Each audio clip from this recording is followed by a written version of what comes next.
अस्सलाम वालेकुम नाज़रीन, मेरान टीवी न्यूज़ में आओ या सायरा सुहरो आओ यहाँ पेरिया गुल सबका बेरी का नजर हेडलाइन ते।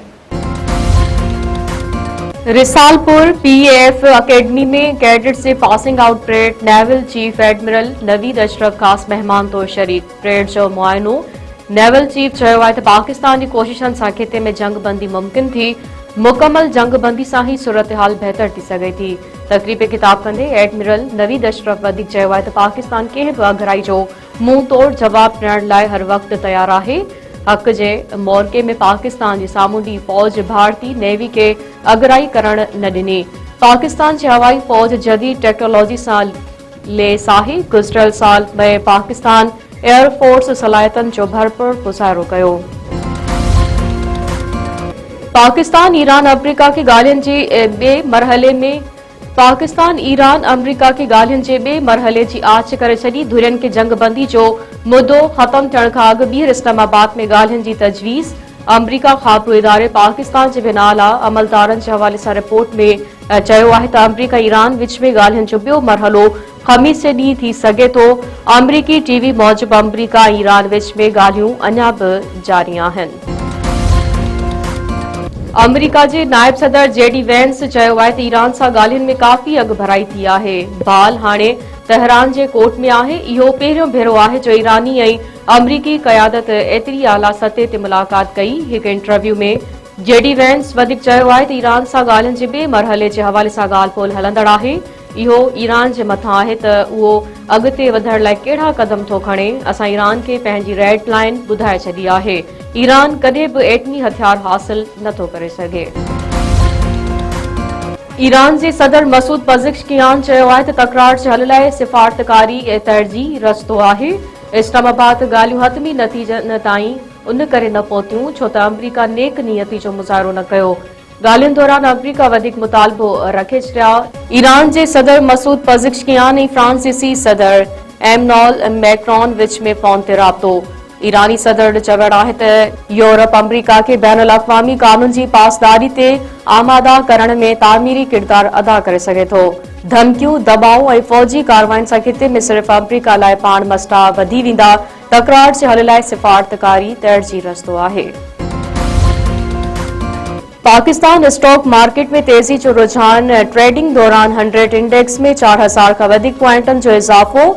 100 इंडेक्स 1,64,683 पॉइंटनि जी सतह ते पहुची वियो। आलमी मार्केट में कचे तेल जी क़ीमतनि में बि घटिताई। अमरीकी कचो तेल $96 ऐं Brent crude oil $97 fee barrel थी वियो। वफ़ाक़ी गृह वज़ीर पारां कोस्ट गार्ड्स खे कराची खां इराक ताईं फेरी सर्विस जी फेज़िबिलिटी तैयार करण जी हिदायत। कराची में वफ़ाक़ी गृह वज़ीर मोहसिन नक़वी कोस्ट गार्ड्स जी ख़ुसूसी इजलास जी सदारत कई। वफ़ाक़ी गृह वज़ीर खे पाकिस्तान कोस्ट गार्ड्स जी पेशावारा सलाहियतनि ऐं ऑपरेशनल तैयारियुनि बाबति ब्रीफिंग ॾिनी वई। मोहसिन नक़वी कोस्ट गार्ड्स जे हेडक्वार्टर में शहीदनि जी यादगार ते हाज़िरी भरे गुल रखिया। वफ़ाक़ी गृह वज़ीर मोहसिन नक़वी चयो त पाकिस्तान कोस्ट गार्ड्स जे शहीदनि सामूंडी इलाइक़नि जी हिफ़ाज़त लाइ लाज़वाल क़ुर्बानियूं ॾिनियूं आहिनि। शहीदनि जे अज़म क़ुर्बानियुनि खे हमेशा यादि रखियो वेंदो।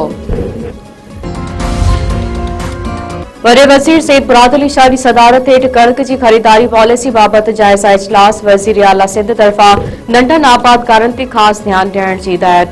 सैयद मुराद अली शाह चयो आहे त सब्सिडी वठंदड़ आबादकारनि खां ई कणक जी ख़रीदारी कई वेंदी। समूरनि ज़िलनि अंदरि कणक ख़रीदारी मर्कज़ फौरी मुतहरिक करे आबादकारनि खे बर वक़्तु अदायगियूं कई वञनि। वॾे वज़ीर सैयद मुराद अली शाह चयो त पंहिंजो बारदानो इस्तेमालु कंदड़ आबादकारनि खे मुआवज़ो ॾिनो वञे। समूरा ज़िला पंहिंजे निज़ाम खे फ़ाल बणाए बिना देर हदफ़ हासिल कनि। सिंध हुकूमत पारां हलंदड़ हफ़्ते सखर खां शिकारपुर ताईं पीपुल्स बस सर्विस शुरू करण जो फ़ैसिलो। सूबाई वज़ीर शर्जील इनाम मेमर जी सदारत हेठि आला सतही इजलास। शहरियुनि खे बहितर सफ़री सहूलियतनि जी फराहमी ऐं नवनि रूट्स लाइ ख़ासि इंतज़ामनि ते गौर वीचार। इजलास में सखर ऐं हैदराबाद जी औरतुनि खे पिंक स्कूटीज़ फराहम करण लाइ जल्द तक़रीबूं मुनक़िद करण जो बि फ़ैसिलो। सूबाई वज़ीर शर्जील इनाम मेमर चयो आहे त औरतुनि खे बाइख्तियार बणाइण ऐं उन्हनि खे महफ़ूज़ सफ़री सहूलियतूं फ़राहम करण सिंध हुकूमत जी अवलीन तरजीह आहे।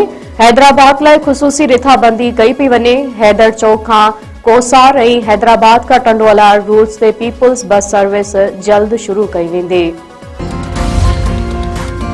जीडी अगवा राशिद शाह राशदी चयो आहे त पीर पागारे जे हुकुम ते करप्शन खिलाफ़ लॉन्ग मार्च कंदासीं। सियासत भत्ते जो ॿियो नालो बणिजी वई आहे। हुक्मरान ज़मीननि ते कब्ज़ा करे रहिया आहिनि। वकीलनि खे पंहिंजी ताक़त जो अंदाज़ो नाहे।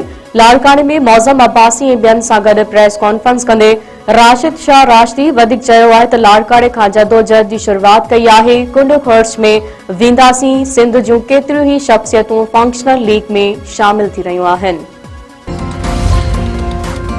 सिंध जे अॻूणे वॾे वज़ीर सैयद अब्दुल्ला शाह जी अॼु 19वीं वरसी। भानसईदाबाद भरिसां ॻोठ वरियो वाहण में वरसी जी तक़रीब। वॾे वज़ीर सैयद बरात अली शाह पारां मज़ार ते हाज़िरी। गुलनि जी चादर चाढ़े फातिहा ख़्वानी। तक़रीब पीपुल्स पार्टी जे अॻवाननि समेत कारकुननि जी वॾे अंग में शिरकत।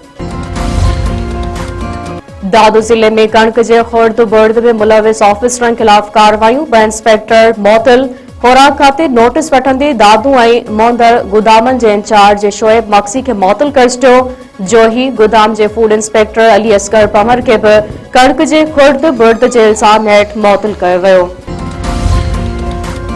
खेरपुर वेझो तेज़ रफ़्तार ट्रालर मोटरसाइकिल सवारनि मथां चढ़ी वियो। माउ पुट फौत। क़ौमी शाहरा मंगी झाली वटि खौफ़नाक रोड हादसो। ॻोठ खान मोहम्मद फुलपोटो वासी औरत जियान खातून ज़ाल गुलाम सरवर फुलपोटो ऐं संदसि मासूम पुटु शहमीर मौक़े ते फ़ौत। गुलाम सरवर फुलपोटो ॿुधायो त हू खेरपुर खां ॻोठ वापसि वञी रहिया हुआ त साणनि हादिसो पेश आयो। चक वेझो कणक जे फसल मां नींगर जो ॻरियल हालत में लाश मिलियो। ॻोठ अबदू सोभो लॻ हथायल लाश जी सुञाणप न थी सघी। इतला ते पुलिस पहुची लाश अस्पताल मुंतक़िल कराए छॾियो।